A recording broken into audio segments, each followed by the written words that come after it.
Okay, so critical approaches to literature. So there are 4 main types of academic literature, and some of these you'll probably be quite familiar with, and depending on what your academic background is, you might be familiar with all of them or just one of them. But I want to begin by just talking to you quite briefly about each of the types of literature and thinking about some of their key characteristics. So to begin with, we have theoretical literature.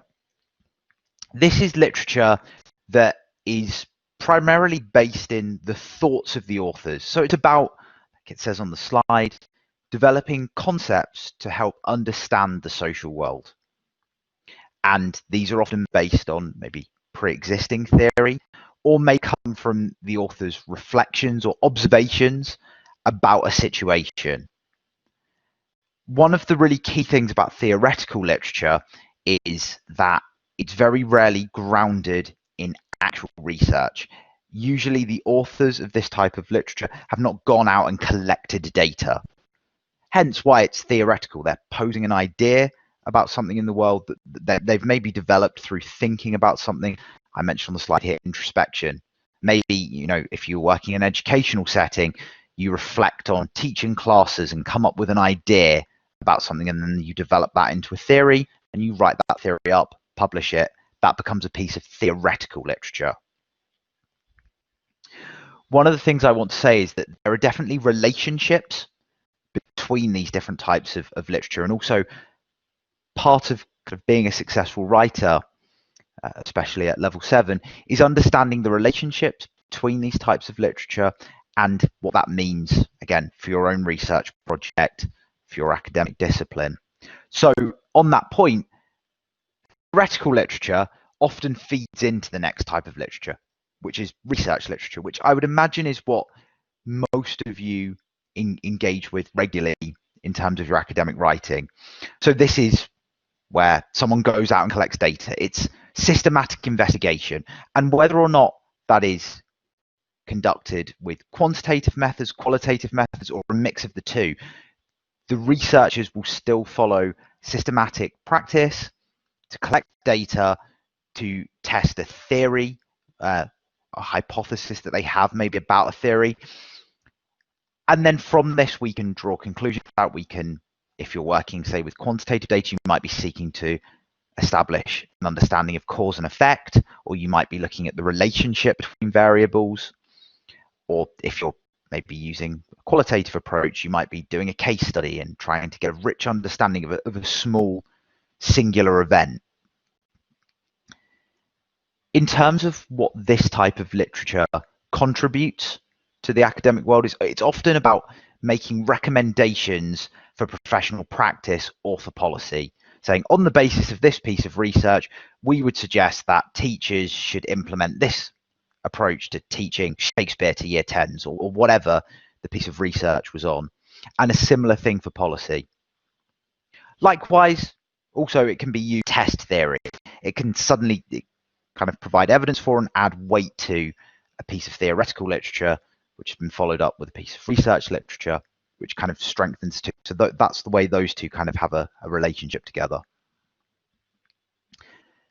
The next type of literature is policy, and this might be one that some of you have never encountered, and you possibly might not ever within your work, but it's definitely something to be aware of, especially when you're kind of doing a degree that's what I would call a professional practice degree, something like teaching, something within healthcare. And policy literature is a really interesting one because it's a piece of literature that, like it says on the slide, creates rules to improve a problem in the social world. So it's very active. One of the key drivers is to influence and enact positive change. It's about making something better through a series of guidelines that have been developed. Now, the thing about policy is it's not always necessarily rooted in a piece of research. As I said, research literature sometimes makes recommendations for policy, but that doesn't always necessarily correspond to a piece of policy that follows the research advice. Final piece of literature that I talk about is what I would call practice literature. Now, this shares quite a lot of overlap with research literature in that this is another type of literature that involves the active collecting of data. But the really key difference is the position of the researcher. Whereas researchers with research literature tend to be stepped back and they tend to, make observations from a distance, for example. With practice literature, it's usually conducted by a practitioner working within a particular area. So it might be a teacher trying to implement change directly into the classroom. And this type of research is in literature is usually motivated by someone who has identified a problem and wants to see what they can do about it in a very immediate way. It's a very practical type of literature. So, like it says in the bottom bullet point, it's focused on implementing change, but there's less of a concern about huge generalizability. The primary goal is to make something better in a very immediate sense. So that's kind of a quick overview of these four types of literature. And one of the pieces of reading that I'm going to recommend from today's session goes into this in a lot more detail. And we've got actually, thankfully this time, we've got a hyperlink directly to the reading. I checked this one was available through the library, and that goes into the key characteristics in a bit more depth. But one of the things I want to get you to do, just move to the next slide, is a group activity where what I'd like you to do is in your groups, you're going to be assigned into four groups, and I want you to have a go about brainstorming ideas about the potential limitations that are associated with the specific type of literature. So I should have said each breakout room is going to be assigned a type of literature. So you'll either end up with policy, practice, research, or theoretical. And in your group, I just want you to have a go about thinking about what might the problems of this approach be, because each different type of literature has potential drawbacks and limitations in the same way that each type of literature has advantages and a place and something that they uniquely contribute to the academic world. Each one has some drawbacks as well that tend to be quite unique just to that type of literature. And you could think about this in relation to your own dissertation topic or in a more general sense. And I really want to stress there aren't I want you to just be quite free and have a go at just coming up with the ideas, because as I said, some of you might not have really encountered policy literature before, but try and think about some of the things that might limit that. And then what we're going to do, we're going to give you about 10 minutes to do that. And then we'll ask one person, so if you can nominate one person in each group, to feedback in the chat in the main room, the main point that you come out with that you think might be a drawback to that approach. So first of all, if anyone's got any questions, post them in the chat. I'll just give you a couple of minutes to do that, and then Kirsty, I think, is going to put everyone into the breakout rooms. Yep. And then we're ready. We'll come back together at 3:30 and get some feedback. Okay, so I'll just start the breakout rooms now then. So you'll find yourself in a new group with some people, and then I'll share a slide that just gives you these questions again as a bit of a reminder of what to discuss. Just to say as well, of course, if you'd like to use webcams, microphones to chat in your group, by all means do that. If you feel a bit more comfortable just using the chat function and type in your answers and converse in that way, that's absolutely fine. It's whatever you prefer to do. And Cheryl asks if you'll receive the presentation and the materials after the session. Absolutely. In the background, I've been taking a note of everyone who's here, so we can email you after the session with the slides and all of the resources. And then later in the week, usually on a Friday, we upload the session recording so you can watch it back as well if that's helpful. Okay, so I'll just start those breakout rooms now then, and we'll see you back in the main room in about 10 minutes.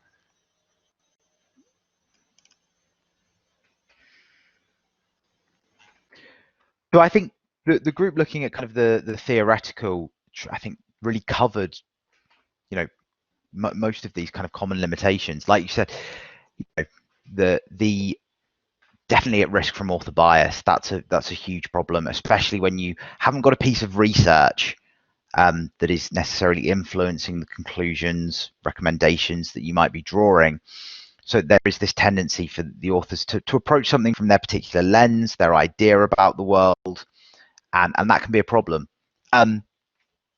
Evidence from the social world might not actually support the theory. Again, it's this idea we build a narrative when we're building a piece of theoretical literature, and it doesn't always explore the practicalities, what this would actually be like in the real world. So it might be a poor reflection of reality. It might be a very interesting thought experiment and way of thinking about something, but it might not actually have that direct practical applicability. And another big problem is with theoretical literature, concepts can be quite ill-defined because, again, it's this lack of research evidence means that you might generate a false assumption about the world, which then if you build your theory off false assumptions, faulty foundations don't make for a very stable house. And that can be a real problem in theoretical literature. You can't add lots of kind of loose concepts together to make a strong one. You just end up with a loose theory if you start with lots of loose, ill-defined concepts. Now, I do want to stress, this doesn't mean that theoretical literature is worthless or anything like that.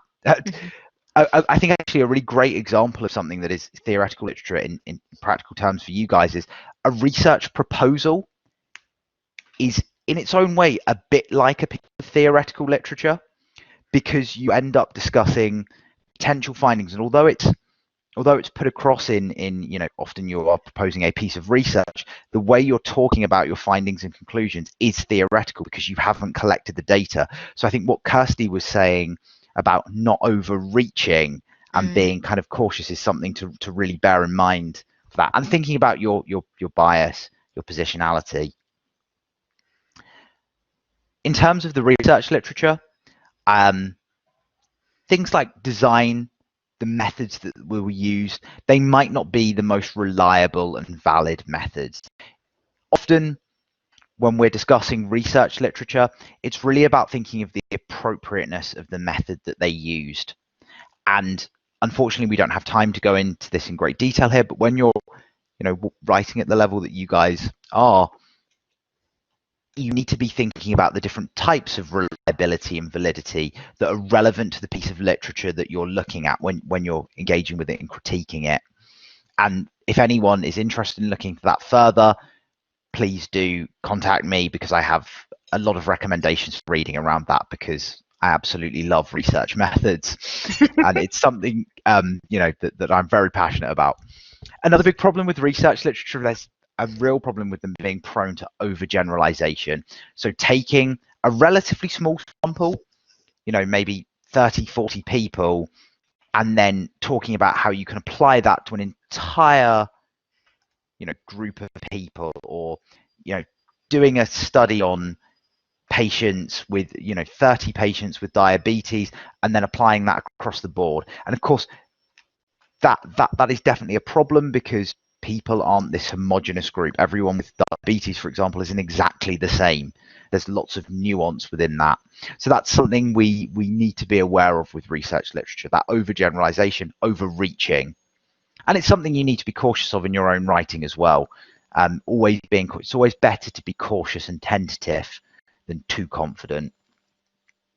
And the final problem I think that's worth mentioning is sometimes the recommendations that are made for professional practice, or if they are making recommendations for policy, they might be unrealistic. And this can often be a function of the fact that the researchers themselves aren't directly working in that applied setting. So they might not understand the complications, the nuance. Researchers might conduct a piece of research, come out with some great recommendations, but they might not consider practical things like cost, time, manpower that enable you to actually make these changes in the environment. Policy literature, some of the common limitations. Sometimes the ideas about what need to be improved, remember I said it's all about creating changes, might be influenced by an ideology. Now, the most common example of this is political policy. Left-wing and right-wing political parties have different fundamental ideas about the world, about even kind of the nature of human behavior, which influences the way they approach policy. That's quite an extreme example, but it's really key to think about what is the ideology that has influenced the policy that I'm looking at. Could there be a somewhat hidden agenda? Is there an idea about reducing staff numbers that they have tried to put across as making it better for all staff, but really it's about reducing costs? Second point, policy often represents a best case scenario. And what we mean by that is it doesn't always take account of the practicalities of the environment that you're trying to enact the policy in. A great contemporary example of this might be social distancing in schools, for example, in primary schools. The policies, this is incredibly important, but it might not necessarily always be realistic to expect 5-year-olds to socially distance from one another. Classrooms may not be able to actually adapt to meet those social distancing requirements. So it's really important when you're critiquing policy literature to think about what is the actual applicability of this? Has it made nuanced consideration of what this is actually be like to enact? And the final point is, this is the type of literature that probably operates, like it says here, the most independently from the other types. Whereas the others, tend to feed into one another. Theoretical literature may often lead to research literature, and, sometimes practice literature, you might then retrospectively try and kind of replicate those findings over larger samples by doing a more research focused kind of piece of research. But policy kind of can exist in its own weird space. Like I said, research can make recommendations for policy, but that doesn't mean that policy necessarily follows them, and policy isn't necessarily rooted in research either, which in terms of your writing can make it quite difficult to synthesize in relation to the other literature. That can make it quite difficult to talk about and relate to other types of literature.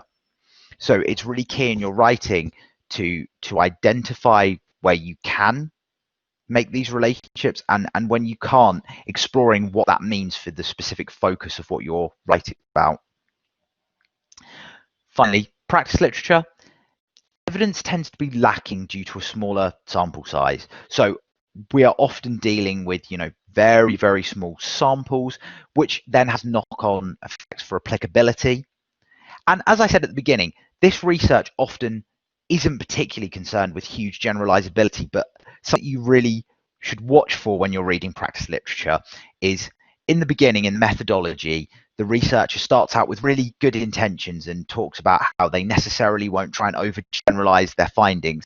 And then you get to the discussion and suddenly they start talking about, although this was a small sample, it might be possible to replicate this in a number of other settings. And they start talking about how you could apply these ideas and start that process of overreaching. I think if there's one thing I could really kind of implore you to watch for in really all types of academic literature, is authors overreaching, starting to make claims that are not substantiated. And I think with practice literature, this can be a particular problem. I know, because I've definitely been guilty of this, where you start thinking, but this probably could work in this other particular environment. And the other issue with practice literature is around that of what I call the native researcher. So in the same way that theoretical literature is at risk from author bias, in practice literature, because the researcher is also the person implementing the change and the practitioner, they are the person designing the change, implementing it, and assessing it. And that can make objectivity quite difficult, even if they're trying to use, say, a quantitative approach to improve the objectivity. Because they are the person doing every part of the research process, there's definitely a risk of them kind of influencing maybe participant responses if they're dealing with qualitative research, the way they analyze the data, because they will be invested in their change being successful. Again, it's not about trashing this type of literature and saying it's not worthwhile, but it's about recognizing that positionality. And kind of Kirsty has drawn our attention to, if you yourself are doing a piece of practice literature for your dissertation, being really aware of your own positionality, demonstrate to your reader that you're aware of where you kind of your particular lens or theoretical approach or ideas about the project might have come to influence the way you approached it. So I don't know if, Kirsty, there was anything you wanted to add. I guess just to reiterate that last point, really, where, when we think about these types of literature, one of the reasons that we've it can be useful to categorize your literature in this way and out what type of literature you're reading and what type of knowledge is being constructed is because we can begin to tailor our critical thinking and our critical writing to that literature type. You know, the questions and the limitations that will come out of theoretical literature, as we've seen, are very different from those that come out of practice. What you can then do is, as Matt was saying, reflect that back on yourself. And if you are carrying out maybe some practice-based literature, but you feel like there's also the research-based element to it. It's just negotiating the relationship between those two types of literature and how your dissertation also kind of encounters those different literature types. And that can just help to kind of really figure out, where do you position yourself almost on that map? You know, are you closely aligned with the practice-based literature? Do you recognize that you're depending quite heavily perhaps on theoretical literature? Again, that's not a problem, but it's important to acknowledge that and discuss it in that dissertation, particularly, you know, throughout the literature review and then in the discussion. Absolutely. Yeah, I think that's a really good point. And understanding the relationships between the type of literature and, yeah, like you say, your own positionality within that. Last thing I do just quickly want to say is, I don't want you to get hung up on being really concerned with what type of literature is it that you're reading, because sometimes these do overlap. Like I said, research literature and practice literature, the line can be quite blurred sometimes, for example. And it doesn't mean in your writing you need to begin each paragraph by saying, this piece of literature was research literature. It's just a point is to get you thinking that actually there are different types of academic literature that do exist. And being a level 7 student, it's important to be able to show that you do recognize that these different types of literature have slightly different concerns, limitations, and being able to demonstrate that more nuanced understanding. And I think as well that then allows you to be appropriate in your critical writing, because if you were to critique theoretical literature and talk about its weaknesses based purely on the fact that it doesn't, you know, match up to or interface with policy, well, that's maybe true, but does theoretical literature really set out with that goal in mind? So you're kind of perhaps applying an unfair critique of it, because actually the theoretical literature was aiming to do something very different. So again, you can kind of think about the questions that you're asking of this literature and then question yourself and say, well, is that an appropriate line of critique to go down, or is it more useful instead with this theoretical literature to look at author bias and have more of a detailed discussion of that? Absolutely. So are there any questions about any of this that you want to pop in the chat just before we move on to the next section, anyone?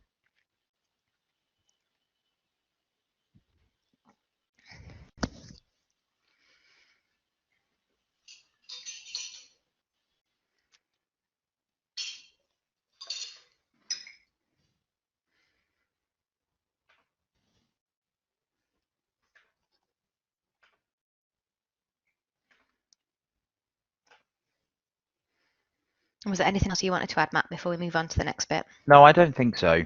I think we've covered. Cool. I wanted to. So kind of building off of this then, the next thing that we wanted to talk to you about in this session is how you can begin to build a theoretical framework. And this is really another of those opportunities, especially at master's level, for you to really demonstrate your critical writing.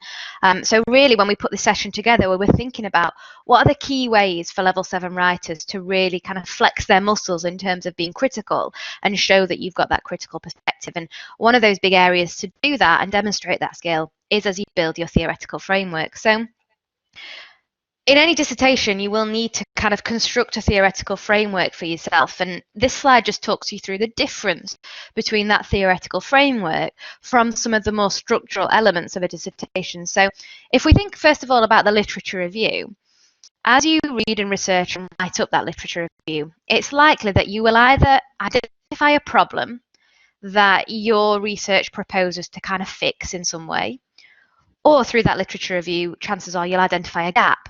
So something that maybe has been underexplored, under-researched, and your research and your dissertation may begin to fill that gap. So this is how we generate our research problems and our research questions, either by identifying these problems or these gaps in the existing literature. The theoretical framework for your dissertation or for your master's dis then is your toolbox. So think about this toolbox as a set of different theories, concepts, ideas that you're drawing from different parts of the literature. And that toolbox is what you're going to use to build a solution to the research problem you've identified. So you're going to use those tools to fix that problem or to construct something to fill that gap in the research. So what I'd like you to think about is that those theories and concepts, all those different ideas you're drawing from the literature, each of those is like one of the tools that you'll use to fix this problem or fill in this gap. If we think about how this fits then into the structure of the dissertation, the methodology could then be seen as a bit of an instruction manual. So the methodology gives that procedure, that step-by-step guide to how you've implemented those tools, how you've used them, and how they've ultimately allowed you to answer your research problem or your research question.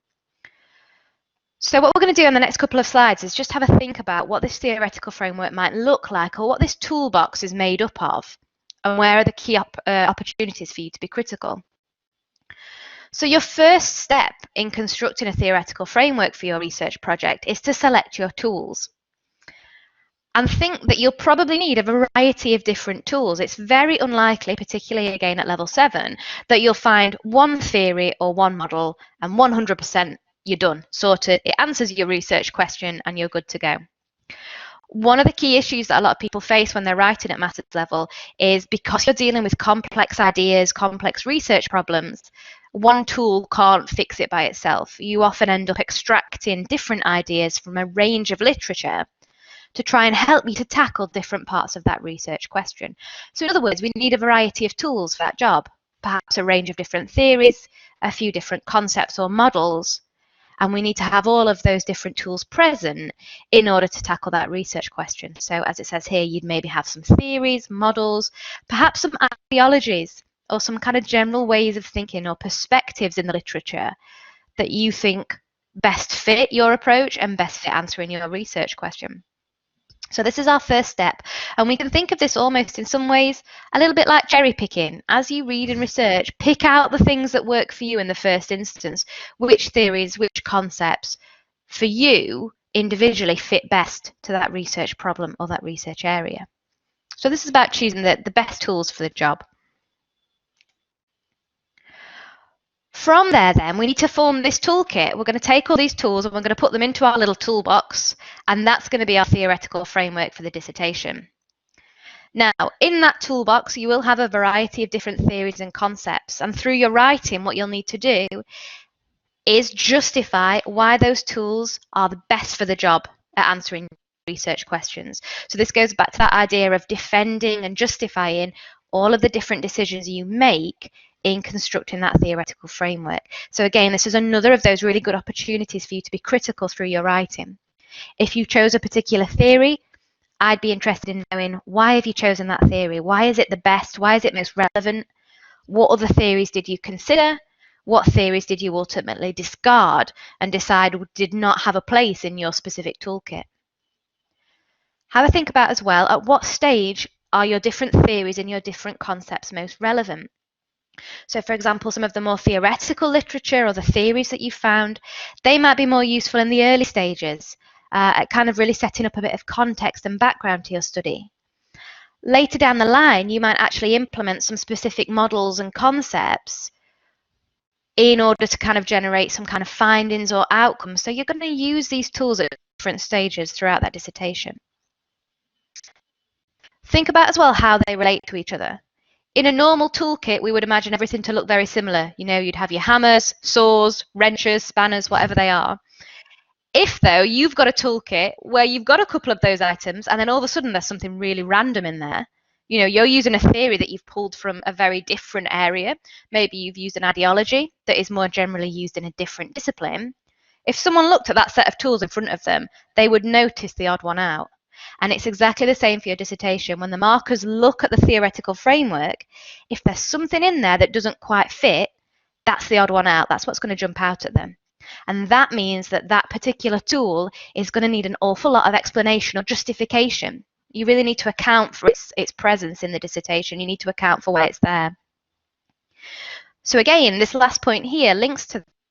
In order to be critical, what you'll need to do is be very honest about the limitations of some of those tools. Maybe one of those theories that's a little bit outdated.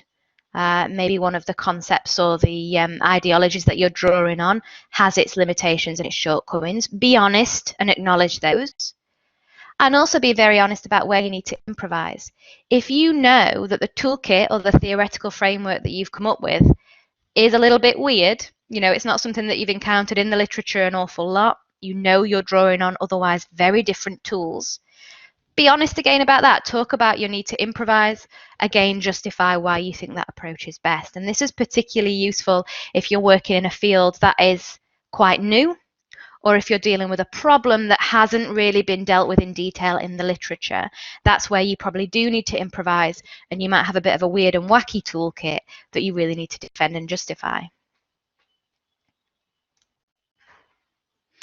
Now, the way that this links back to what we were talking about earlier is that recognizing and understanding those different types of literature and the relationships between them, that's going to allow you to figure out where are you going to look for your tools. Where are the most promising areas of the literature that you can draw these different aspects of the theoretical framework from? So, as Matt was saying earlier, policy is one of those areas that is sometimes quite discipline specific. You might not really have a tool in your toolkit that's come from policy. That's absolutely fine. It might be worth questioning why that is. It might be worth spending a little bit of time thinking about what is it about the policy that doesn't fit with my field. And then maybe you find yourself actually drawing more tools from research knowledge or maybe from practice-based research. So understanding and thinking about those different types of literature can also help when you start to put together this framework. So I just wanted to kind of talk you through a bit of an example. A bit of a weird one, but I think at this stage, because it's quite complex, I certainly find myself going back to my own master's dissertation and figuring out some examples from there. So I want you to imagine that you're writing a dissertation, a research project that's considering the role of interpreters in conflict zones. Okay, so people that interpret and translate from languages, the role of those people in areas of conflict in war zones, for example. Now, as we build our theoretical toolkit, then, it can be useful to think about the 4 big types of literature and which tools or which ideas we might be able to draw from each of those areas. So our first one here on the top left-hand corner is our theoretical literature. And we might look to that and say, okay, what theories fit in with this particular toolkit? Well, we've got theories of intercultural communication, and we've got some theories on translating between languages of different statuses. So what happens if you've got an interpreter translating into English, but English has a bit of a weird relationship with the language that you're translating from or dealing with? Now, again, if we think back to those limitations from earlier, these theories might be particularly helpful, but we can see already they're very abstract and they're perhaps not going to be particularly useful if we're looking at the professional role of interpreters, or we're looking at some of the practical considerations these people might need to make. So we perhaps would draw a few tools from this theoretical knowledge, but we perhaps wouldn't rely on it too heavily. Similarly, we have been able to identify there is some existing policy on the role of interpreters. There are some guidelines from NATO. There are also some national policies. There is documentation about how translators and interpreters work with the police force or how they work in the NHS. But you can see I've popped these in italics because of the 4 literature types. This is the one that actually I don't think has a real place in my toolkit. I'm probably not going to make any of that a key part of my theoretical framework, because it's just not really gelling with the other ideas. It doesn't feel like it could be justified enough to warrant a place in that theoretical framework. So we can make the decision to leave that out entirely. Down here, we've got any of the research-based studies that are going to help us. Qualitative studies, perhaps from UK prisons. So again, it's research-based. Context-wise, it's not 100%. So when we're thinking about that question of can it be transferred, we maybe want to deal with that and talk about that in our writing. Similarly, we found some studies on the relationships between interpreters and the people they work with. Again, not grounded in the completely the right context that we're working in, but it is providing some great empirical evidence, some research-based evidence that we can kind of draw on and build into our argument. Last example down here at the bottom are our practice-based documents. And we talked about earlier in terms of thinking about practice, one of the interesting aspects of that is the role of the researcher, because you're in practice, you're often a professional, and you're researching the area and the job you work in. Now, if our research is into the role of interpreters, straight away, this feels like it gels quite neatly. if we can access things like professional training documents, we've got some case studies of interpreters and their experience, their professional roles. This might be an area of literature that we're going to draw on quite heavily. This might provide actually multiple tools that we can pop into our toolkit. So again, on a case-by-case basis, in each of these areas, we might zoom in and be really critical of those individual studies. But also think about in your own theoretical framework, we need to step back and get that big picture. And that's where we really start to understand the relationships between these literature types, and which ones are perhaps more relevant to our areas of research, which ones are perhaps interesting, but ultimately we can maybe throw them out and not include them. Okay. So what we thought we'd do for the next sort of 10 minutes is just kind of spend a little bit of time individually thinking about this toolkit approach and seeing how it might work for you. So there's 3 steps to this next activity that we'd like you to take a look at. So feel free to grab a pen, maybe open a new Microsoft Word document just to make a note of your ideas. But we're going to spend 10 minutes working individually on this. First of all, what we'd like you to do is just make a very quick list of all those different tools that at this stage you're aware of and that you think you might build into your dissertation. And there's a brief list there of what those could be. So the things like the theories, concepts, models, ideologies, and so on. So very quick brainstorm, different list of all those different tools that at this stage you feel could be useful. Step 2, what we'd then like you to do is categorize them very roughly into those 4 broad areas of literature or knowledge. So which ones perhaps belong with the theoretical literature, research-based, policy and practice. Again, just to give you a bit of an overview, so you can start to recognize where some of those interesting relationships and those crossovers might lie. Third step, if you have time within that 10 minutes, is to just have a quick look and think, have you got any tools right now that don't naturally fit together? And if you can already identify them, ask yourself, well, why do you need them? Do you feel like you can at this stage justify the inclusion of those 2 very different things in the same toolbox or in the same theoretical framework? Okay. So don't worry too much about getting through all 3 steps. It's just in case some people are a little bit further along in this thinking than others based on their dissertations. But what we'll do is just kind of spend next 10 minutes until about 4:15, keeping our mics muted, and just spend about 10 minutes reflecting on this individually. And then we'll come back together for the final part of the session and to kind of draw everything together. As always, if you have any questions while you're completing this activity, do pop into the chat and ask those. But if you'd like to take the next 10 minutes to just quietly sort of reflect on these steps, we'll pick back up in about 10 minutes.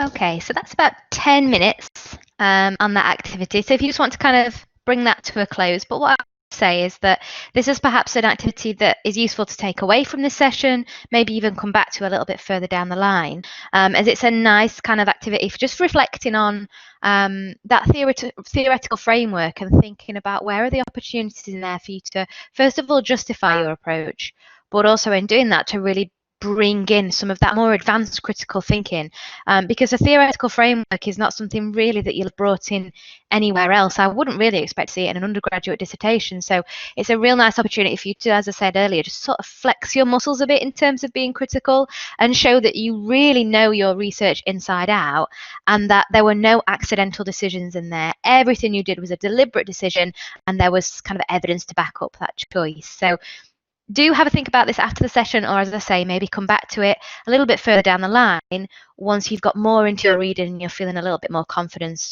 and that you've got a handle on that reading. So I think I'm just going to hand over to Matt then now for the sort of final section of the session. Moving into the last part of the session. So something that I think is sometimes overlooked in critical writing, but is really important at every stage of university, but even more so at level 7, is developing a confident but critical tone. And that's about how you convey, like I said in the learning objectives at the beginning, a considered argument. And there's kind of 3 main ways that you do that. So as we've mentioned this phrase a lot, overreaching. We've mentioned that a lot today. But it is really important that when you're constructing an argument, generating conclusions, recommendations, to recognize where you're at risk of overreaching. And there are a couple of ways you can do that. Sometimes it's you will write something, realize that you're overreaching, and that means you go back in and edit that to actually make your conclusions maybe slightly more tentative. But another way of doing that is by demonstrating to your reader that you recognize that you might be overreaching, to pad it with justification.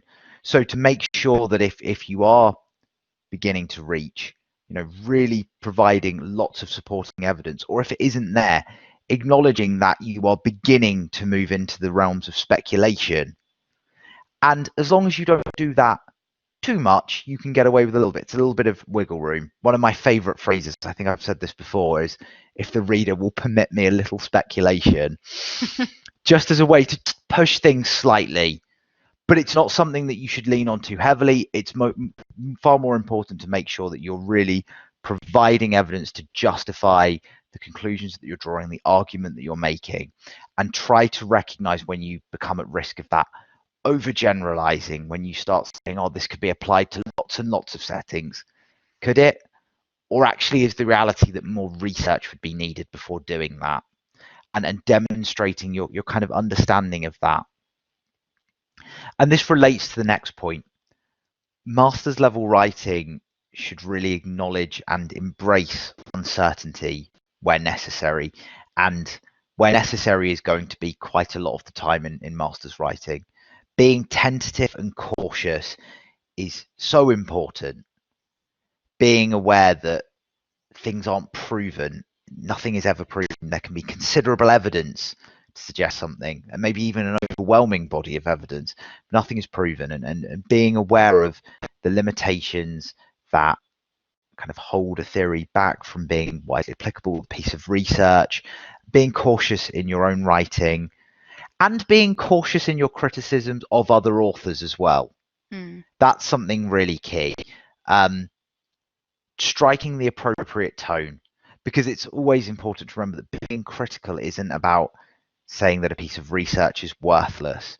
You need to show kind of a level of respect within your writing. I think that would be fair to say, but highlighting possible limitations, using that hedging language to just cushion both your criticisms and when you're saying something in making a statement in support of a theory or a piece of research, being cautious with that as well. Having said that, there is a time and a place for confident language, but it should be used sparingly. That way it creates an impact. So an example I would give is at master's level, if you say this demonstrates that, it's really important that you have really put the work in to supply several pieces of evidence to build up a really clear picture to actually show that this idea, this argument is demonstrated, because that is a very confident, powerful word. Used appropriately, it's great and will really help you get good marks.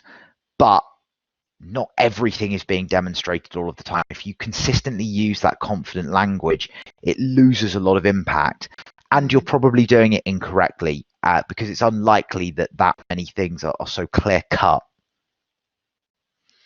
I think the thing as well is with kind of writing at this level, I think particularly when you're an undergrad, you can almost sort of, what's the word I'm looking for? Kind of characterize your tone. You could say, oh, I'm a very confident writer, and one of the hallmarks of my writing is that I am quite forthright. And I think actually when you get to this stage, particularly in dissertations, but more generally in master's level writing, it's okay for that tone to be different in different parts. At some stages you might be confident, at other stages you may be quite uncertain. At some points you might need to make an assumption in order to get a step forward in your argument, and that's okay. That tone can shift, and in some areas you'll be more confident than others. So that's definitely not a weakness. It shows that you've got a good handle on all of the literature and all of your ideas, and of course some of those will be more certain or more prominent than others, and that's quite a good thing to be able to demonstrate through your writing. Absolutely. Master's level writing is all about nuance and demonstrating that you have that nuanced understanding both of the position of yourself as a researcher and what you're contributing, the way you approach critiquing theories, and the fact that sometimes different pieces of research might be more or less useful in different circumstances. Kind of like the example Kirsty brought up, where, brought up those policies, for example, that to a different piece of writing would be very useful, very justified, but for what was being proposed there, not particularly useful, to the extent that actually they're not even worth including. But yes, so what I want to do is just go through a couple of quick examples of these, broadly these 3 points, and I'm going to give you an example that is sort of not so good, and then how it could be phrased slightly better. So first one, so this is an example of overreaching. The findings from this research have immediate applicability to a variety of educational settings. The phrase immediate applicability, it's very confident, but it's almost certainly overreaching, because applicability, to apply something to a particular setting, in this case educational, it requires understanding of lots of considerations, like I mentioned earlier, time, manpower, money. To say something has immediate applicability is very unlikely. How could you put this in a slightly more tentative tone?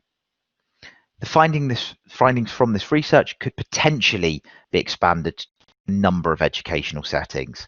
So that word potentially there, it cushions it. And we're talking about it being expanded to. It's, again, a less confident term. It kind of implies that there might be some things that could change on the basis of it, but it's got that cautiousness attached. I would also say that the phrase a variety of educational settings could potentially be overreaching, depending on what then follows in the paragraph. If you were then to develop that and give the specific examples, I think it probably wouldn't be overreaching. But if you just left it as this general broad term, variety of educational settings, that would be another example of overreaching. You need to be quite specific. If you're specific with this, then again, you're showing that understanding of where this might have that applicability and where it might not. But as we know, for critical writing, it tends to be specific and clear rather than vague. The next one is an example of acknowledging uncertainty. So, kind of the bad example. It is clear that Aluko and Sinclair failed to address the impact of social distancing on mental well-being. It is clear. That's a very strong critique of these authors, and possibly unfair, possibly unjustified. Something better might be to say, one possible shortcoming in Aluko and Sinclair's research was their limited discussion of the impact of social distancing on mental well-being. Because to make the first claim, they would have to literally not mention social distancing once in this hypothetical piece of research that we're talking about. It's probably fairly unlikely that you can make that strong a criticism. Instead, it's better, again, to cushion it. A possible shortcoming, discussing how, again, a possible shortcoming, you're thinking about it in relation to your own project there. Limited discussion, reducing that, saying, yep, it was lacking in some way, and then relating it back to the topic of their research. Just trying to be tentative, cautious, and respectful in the way that you're approaching your writing. And finally, using confident language.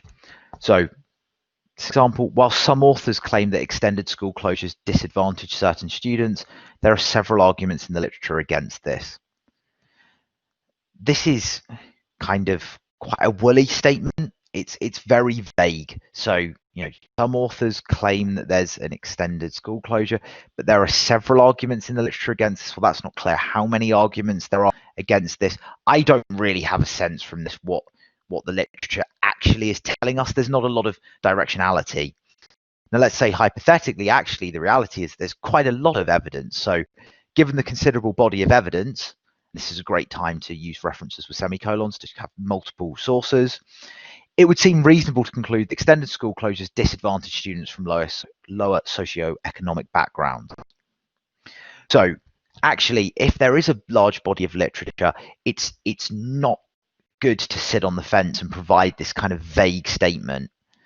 If there's lots of pieces of literature to support that idea, say that. And if you wanted to, you might then go on to say, however, it should be recognized that one notable exception in the literature was reference whatever, that did find. So you could develop that paragraph further, but you can highlight that really the weight of evidence is pointing here, and there is one notable challenge, rather than leading in with this kind of vague statement where it's really unclear as to what the actual conclusion that you're making is.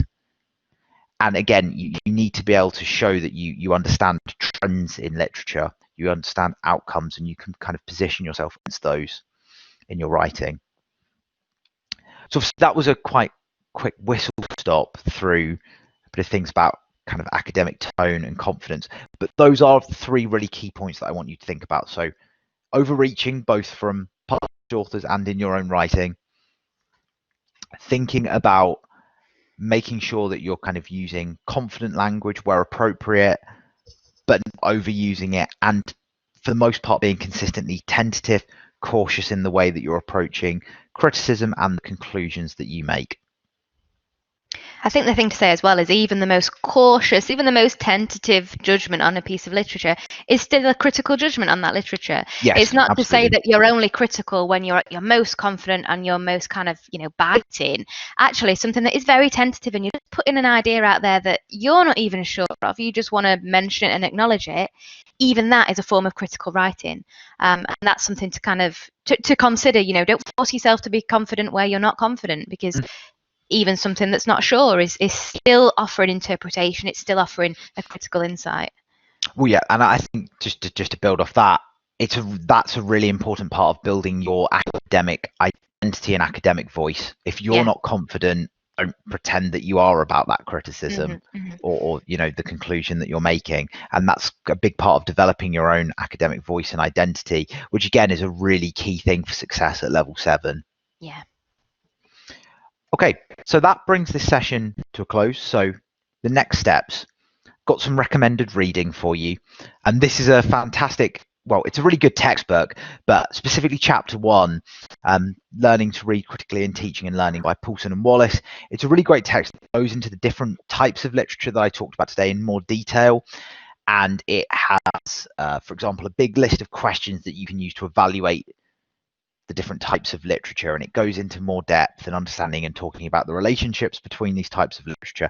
I think it's about 30 pages. Very, very useful. Although it is written kind of through the lens of education and teaching and learning, it is actually quite broad and quite general, and they make reference to lots of different disciplines. So I think a great text to read. Yeah, the list of questions is brilliant as well. It's quite extensive, but if you're looking for a set of questions that you could pick up and apply to a piece of literature in order to be critical, it's brilliant. I mean, it's just ready to go, isn't it? So I think, absolutely. It's the first time I've seen it is when you showed it me this week, and I think, I really like it. We've got no online task this week, but we are saying that if anyone is interested in kind of doing a one-to-one, we mentioned earlier on the sort of personal training one-to-one sessions that we'd be doing. If anyone is interested in having a one-to-one working with us for about half an hour to look at your dissertation or your research project, drop Kirsty and I an email and we'll try and get something sorted out and booked with you. It probably will just be with one of us, but if you email both of us, one of us should be able to arrange a time with you. And then otherwise, on the next session, we've got a hit writing session on Thursday at 3 p.m. I think we've got a few people booked on at the moment. It'd be great to see all of you there. The first session we had went really well. I think people found it quite useful, made some good progress. I know that I personally made a good amount of progress in the time, and I personally found it quite fun. Kind of writing in the time limits. It forced me to really actually get my head down and not be distracted, and kind of knowing that I was there with everyone else writing as well. So yeah, that's on Thursday at 3 p.m. And as always, if you have any other questions after the session, get in contact with us, drop us an email, and we'll get back to you, or post on the discussion board, whatever's easiest for you.